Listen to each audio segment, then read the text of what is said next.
You know how PC gaming is great and all, but this is the top 6 PC games better played on consoles. A show dedicated to the fact that although some games may run on PC, the console version is somehow better. Now, these are not necessarily exclusive or games that were made specifically for the PC, but games that are on PC as well. And some of them were made primarily for the PC, but somehow the console version is superior. I know what you're thinking, and I put that game on the background for a reason. You're thinking, oh, this is about ports, right? Why?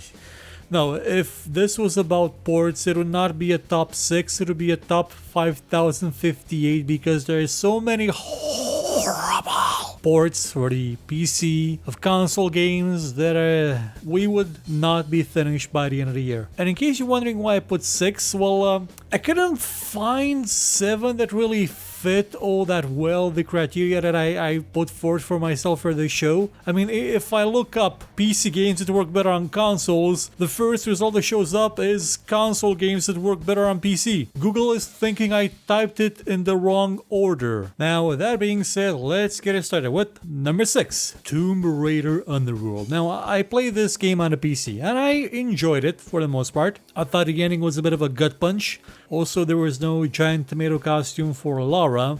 Also, there was no option to go back and play previous chapters because that function wasn't there. The people that made the game and got fired when they finished making it thought it was there. It wasn't. I'm not entirely sure if it is on consoles. It could be. I'm not entirely sure. But I can tell you for sure what is on consoles. All the DLC. Now you may be saying to yourself, aren't PC gamers against DLC? Why would they be wanting DLC on a platform different? Well, no.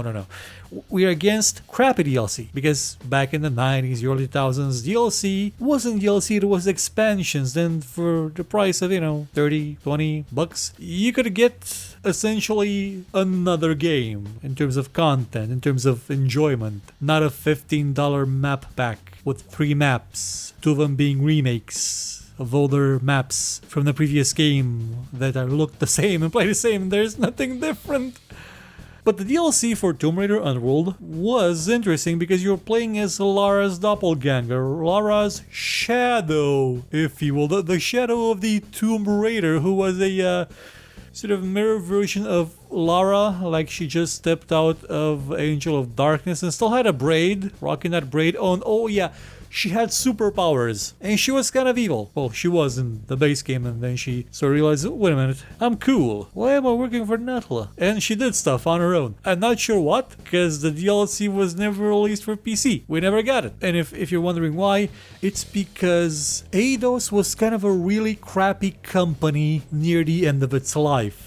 If you think Square Enix is the reason why so many Eidos properties are kind of bunk, it's not. Eidos was doing a lot of that bunk already. Bunk like not including the giant tomato costume for Lara and what they did with the DLC for the PC, which is, well, some say it was actually cut content out of the base game, which would fit with the thickness that was Eidos back then. Now, I'm not saying the DLC was the greatest thing ever. It was kind of heavy combat focused with a lot of repetitive combat in it, like it was the next Tomb Raider game, but still, not releasing it for the PC was kind of a dick move. Number 5, any Games for Windows Live game. Any of them. Take your pick. Any of them. Just choose one. Yeah, you're better off playing it on a console. From Dark Souls to Red Faction Guerrilla that had a multiplayer that you couldn't really enjoy because of Games for Windows Live, but worked like a charm on a console. Why wouldn't it? Games for Windows Live was Microsoft's punishment to the human race for existing. It and the plague called Vista combined together to give us things like Shadowrun, which was the Shadowrun that they made for Vista. That was not something that was better on any platform. It was simultaneously the worst on all platforms forever and ever, and also made Halo exclusive to Vista and Games for Windows Live, meaning that nobody played it and there was nobody ever in the multiplayer, because why would anybody play it? It was 3 years too late, on an OS nobody wanted. What a online community connectivity store DRM something service that Satan designed, or at least delegated it to his right-hand man, Steve Ballmer. Number 4, Prince of Persia, the 2008 variant. Much like Tomb Raider, this one had DLC that was not released on the PC, which is kind of a shame because when the game came out, Ubisoft had sort of a brief change of heart that, we're gonna release this game without DRM so that people that are gonna buy it aren't gonna be weighed down by the DRM, that they can enjoy it, and people are gonna pirate it, but we hope that the majority of the people will buy it. Well, not a lot of people bought it because the 2008 Prince of Persia was a really good looking game, a really stylistic looking game, and kind of bunk in every other aspect, really bunk, so it wasn't really what you would call a system seller or a seller in general. And it also ended on a big cliffhanger that we never got a resolution for. On the PC, I mean, because on the consoles, it got DLC, including one called Epilogue, in which, things happen after the ending of the game. Now, granted, that one as well also ends with a bit of a cliffhanger, but at least there's more character development there, because the characters were the main focus of the game. Well, that and collecting all the glowing orbs, because this was Rayman for some reason, somehow. They never went back to that microcosmos of Prince of Persia 2008, because the next one was a continuous it was a mid-sequel, a pre-sequel, a pre-mid-sequel. It was something tied into the Sands of Time storyline. Forgotten Sands, which was initially pitched with the name Prince of Persia the movie game adaptation, because it was released simply as a cross-promotional tool for the movie. Back when Ubisoft thought that the movies could be the next big thing that they could generate some profit off of, they abandoned that completely when they saw that nobody actually wanted to watch it. So when they made the Assassin's Creed movie, they sort of just half-assed it completely and made a boring 1 hour and something advert for the game series. Oh yeah, Prince of Persia again, no DLC on PC, so better play it on consoles. Number 3, Star Control 2. Yeah, one of PC's biggest, greatest, most fantastic games. Better play it on a console. Well, initially, better play it on a console. The game was released for a 3DO as well. Yeah, the 3DO console. Remember that one, right? The failed, dead console of a console, the 3DO. That had the superior Star Control 2 version because it had a better interface, with friendly looking buttons, with a more intuitive layout. But most of all, it had voice acting. Really good voice acting. It also kind of looked a bit better, with the screens being rearranged and everything. It was so good, in fact, that the version you can find now free on the web, the Urcon Masters, is based on that version of the game. On the 3DO console version, not on the PC one. Because the 3DO version was just flat out better. And again, Star Control 2 was one of the finest PC games ever made. And this one was better. If you want to know more about why Star Control 2 is so goddamn awesome, I made a show about it. Also, the Origins, Star Control Origins is coming out, I think, this month. It's made by Stardock. It's in its own microcosmos universe because they can't make one about the old series since they don't own the rights for those characters. But the makers of Star Control 2, some of them, the main people, are making a sequel to that one once they maybe realized that trying to gain publicity for their game by going after the people that have been keeping the series alive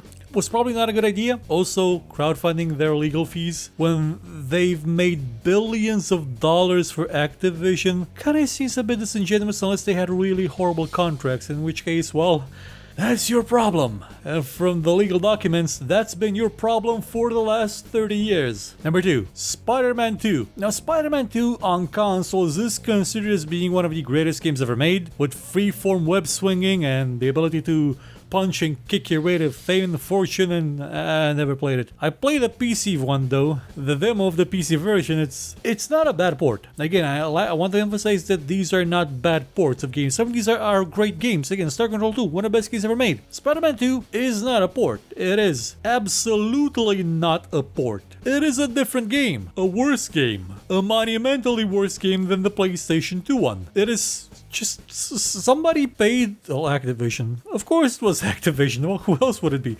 They paid a studio to make a different game for the PC. I don't understand why. I can't fathom the reasoning. It's not like technologically the PC and the PlayStation were so super incompatible. I mean, we got Silent Hill on the PC, which did have some effects sort of missing, like the fog was kind of and the grainy filter was reduced too much, the point where Silent Hill looked a bit too clean. I think the music was kind of bunk, but it was still Silent Hill 2. With Spider-Man, we got a different game, which would oddly enough sort of keep happening to Marvel licensed games from Activision over the next few years with Iron Man and the Incredible Hulk, though in that case we didn't get like randomly different games. We got the Wii version of those games that had noticeably worse graphics and worse gameplay than the PlayStation 3 and Xbox 360 versions. I should probably make a show about those, especially the Iron Man one, because it was so comically horrid that it did have one redeeming feature though. It didn't redeem it, but it was nice. The Hulk one was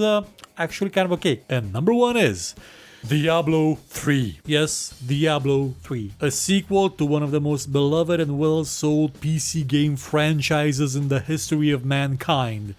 Diablo 3 is better played on a console, and here are a few reasons as to why. It is a shift, a major shift in how it is played. You have direct control over your character, you can even dodge, I think. It's a different kind of game. It's a different experience, if you will. But that's not why it's better, that's just why it's different. It's better because the multiplayer lets you play with up to 3 other friends on the same screen. Local multiplayer. Multiplayer without any online connectivity. Oh, no, wait. What I meant to say is that it also offers you something very, very useful in the form of single player without any online connectivity. Imagine the kind of marvelous technological advancement that is possible only through the hardware of the consoles, that you can play a single player game by yourself without being connected to the internet. I know it's madness, it's insanity, it's the kind of thing that is only possible in the dreams of visionaries like J. Fuck That Loser Wilson and the executives at Activision that considered it was maybe a better idea to screw over the entire PC install base since day one by just making a game catered towards gold farmers instead of a good Diablo game. Because, you know, trading items, that was always at the core of Diablo. Yeah. I am not joking, Diablo 3 is best played on a console. It is the best version of the game. I'm not saying that, oh, they made it a console game. No. They made a crappy sequel to Diablo. But the console version at least has redeeming features. And now you're gonna say, well, talking about redeeming features for a game that's sold over 50 million copies by next week, I think, possibly. Yes, I am. And I explained at length why in the video that is still quite popular on the channel. And I routinely go back and read some of the comments that point out things like, well, you're just a hater. Oh, I am, cause it's bunk. And the next one better not be, or else I'll ignore it.